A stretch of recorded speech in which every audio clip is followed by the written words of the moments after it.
Move real fast.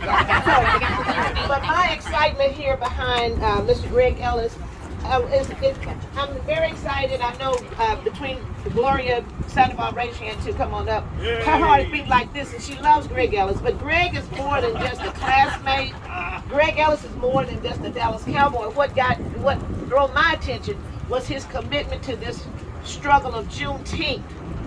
And so many folks may know him as a Dallas Cowboy. I look at him as someone who's very genuine, who's very committed to educating our country, really. But I need you all to know this is not about what he used to do, it's what he's doing now. And so thank you so very much for your work. I'll probably come back, but he's going to do, we're off a little bit on the script, but he's going to talk about his commitment, his steps toward education, significance of the flag and the raising of the flag, and then we will go from there. But I present to you, welcome Mr. Greg Ellis. Thank you. Well, I'm obviously the tallest one of the bunch, but I'm losing. So down here, I got to go up there with you, right? I'm going to be really quick. First, I want to thank Mayor Pro Tem Carolyn Arnold, Phil, for making that telephone call.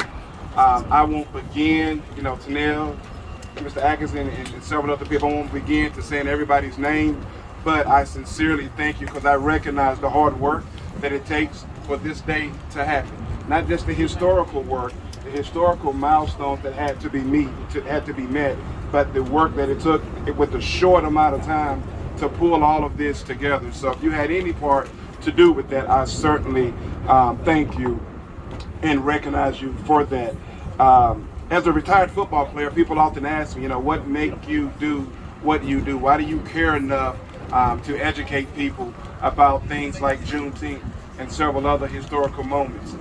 The reason that I give to them is that I genuinely want to help people. And one of the best ways to help people, in my opinion, is to educate them and help them become enlightened about particular topics, if you would. And the best way to educate and enlighten people, my opinion, is through entertainment. So that's why I produce movies, plays. We got another movie coming out about mental health, but that's why I do what I do. 1865, General Gordon Granger sailed into Galveston, Texas, forcing Texas to comply with the Emancipation Proclamation, if you would. When you look at that, fast forward 2023, where we are at right now. Now, I play football, so excuse me if my math is off, Janelle. But I think that's 158 years, right, that we're looking at. And when you look at the big picture of things, 158 years is a very short time, okay? But look where God has brought us from in this short 158 years. You have to understand that when slaves were set free, where were they free to go and to live and to do what? They didn't own stuff. So where were they free to go? So when you think about 158 years, that's a very short time to have progressed to where God has brought us to this day right now. Put together a little short, some verbiage that I'm going to kind of read verbatim. Who would have thought that 158 years ago that a black man would have been president of the United States, President Barack Obama, as you know? Who would have thought that 158 years ago that a device and technique used to remove cataract and restore visions to people would have been invented by a black woman, Patricia Beth? Who would have thought that 158 years ago that a gas mask would be created by a black man, Mr. Garrett Morgan? Who would have thought that 158 years ago that a black man would create one of the most famous snack foods in the world, the potato chip, right? George Crumb. Who would have thought that 158 years ago that one of the richest people in the world would be a black lady, Miss Oprah Winfrey?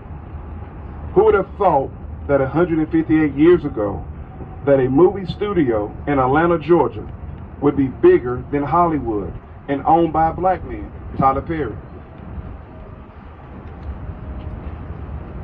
Okay. Who would have thought 158 years ago that mayors across the cities of this country, elected officials across this country, would be ran and voted into office would be as many black people as we have today. Now, obviously, Carolyn Arnold has a special place in my heart, and so I put Miss Carolyn Arnold's name by that title, okay? Not to throw any shade on everybody else, but yeah, she's a special woman to me. All right. And last but certainly not least, who would have thought that 158 years ago, that a 47-year-old black man who was a retired football player, current writer and director, born into sharecropping to Lawrence and Ozell Ellis, will be standing here today getting ready to make history by raising one of the most important flags in the world, a flag that truly stands for freedom and liberations for all. God has brought us a mighty long way, but it's important to understand that we still have a ways to go. With that said, I want to say happy Juneteenth to everybody here. Now, it would be remorse if I didn't give a little description about the meaning and the colors of the Juneteenth flag, if you would. The flag tells the story of the unity among people from Africa. The colors of the flag, the red, stands for the struggle and the sacrifice. The black stands for black people. Green stands for the natural wealth of the land of Africa. That's the meaning. That's why we have the colors of the Juneteenth flag. And so I hope Miss Honor didn't tell me how long to talk, but learn from Tanel, just keep it short and people will like it. Thank y'all.